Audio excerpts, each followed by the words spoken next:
Assalamualaikum warahmatullahi wabarakatuh. Perkenalkan, nama saya Tarik. Di sini saya akan menjelaskan tentang teknologi jaringan nirkabel indoor dan outdoor. Jaringan nirkabel indoor dan outdoor. Pengertian: secara tingkat, jaringan nirkabel indoor dapat diartikan sebagai jaringan yang berada di dalam ruangan tanpa menggunakan kabel sebagai media peralatannya. Sedangkan jaringan nirkabel outdoor dapat diartikan sebagai jaringan yang berada di luar ruangan dan tidak menggunakan kabel sebagai media perantas pengiriman datanya. Bluetooth adalah teknologi jaringan nirkabel yang digunakan untuk menghubungkan perangkat dalam jarak yang lebih pendek, biasanya dalam radius 10 meter. Ini digunakan untuk mentransfer data antara perangkat seperti smartphone, tablet, handphone, keyboard, dan perangkat IoT.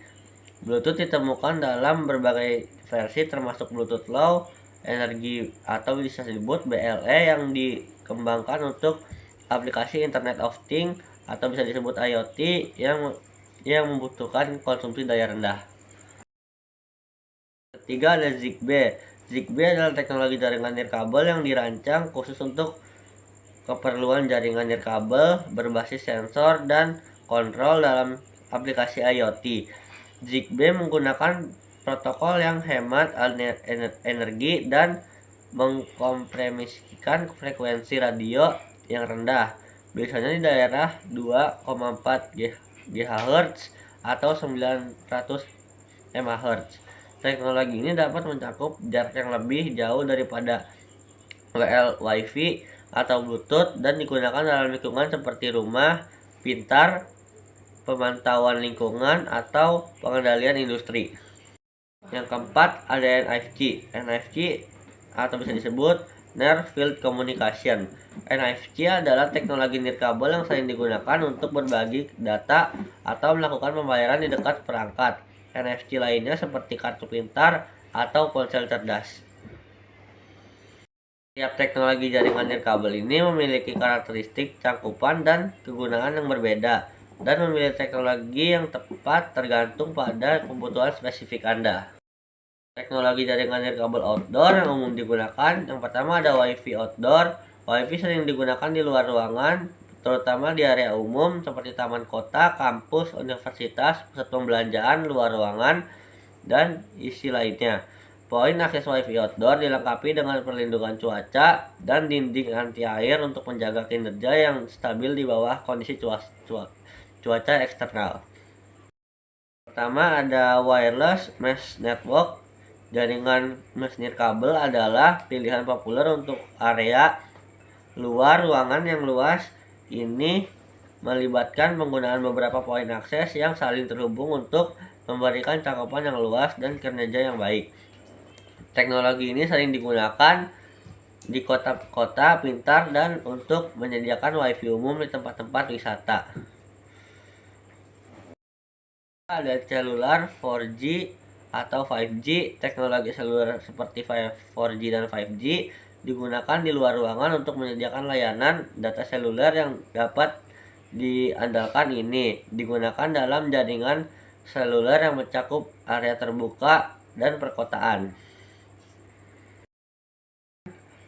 LoRaWAN juga dapat digunakan di luar ruangan untuk menghubungkan perangkat IoT yang tersebar di lingkungan yang luas, seperti kota pintar, pertanian cerdas, atau pemantauan lingkungan. Ada satelit dan lingkungan yang sangat terpencil atau di daerah tanpa infrastruktur nirkabel lainnya, layanan internet via satelit bisa menjadi pilihan. Ini menyediakan konektivitas di mana saja di seluruh dunia meskipun dengan latensi yang mungkin tinggi. Ada Fixed Wireless Access atau bisa disebut VWA. VWA menggunakan gelombang nirkabel untuk pelanggan dan dengan jaringan penyedia internet tetap. Ini dapat digunakan di luar ruangan jika ada jaringan FWA yang tersedia di daerah. Faktor yang mempengaruhi pemilihan teknologi jaringan nirkabel indoor dan outdoor. 1. Jangkauan atau bisa disebut range. Faktor ini penting karena menentukan sejauh mana sinyal nirkabel dapat mencapai perangkat untuk pengaturan dalam ruangan. Jangkauan mungkin tidak menjadi masalah besar, tetapi tidak untuk pengaturan luar ruangan atau jarak jauh. Teknologi dengan jangkauan yang lebih besar seperti LoRaWAN atau teknologi seluler mungkin lebih sesuai. 2. Kecepatan atau speed. Beberapa aplikasi memerlukan kecepatan tinggi seperti streaming, video, atau transfer data besar.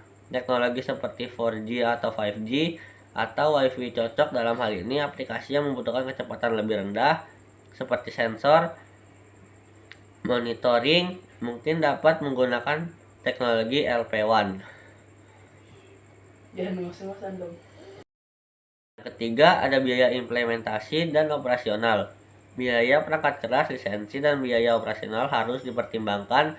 Teknologi seperti Wi-Fi biasanya lebih terjangkau untuk pengaturan dalam ruangan, sedangkan teknologi seluler mungkin lebih mahal.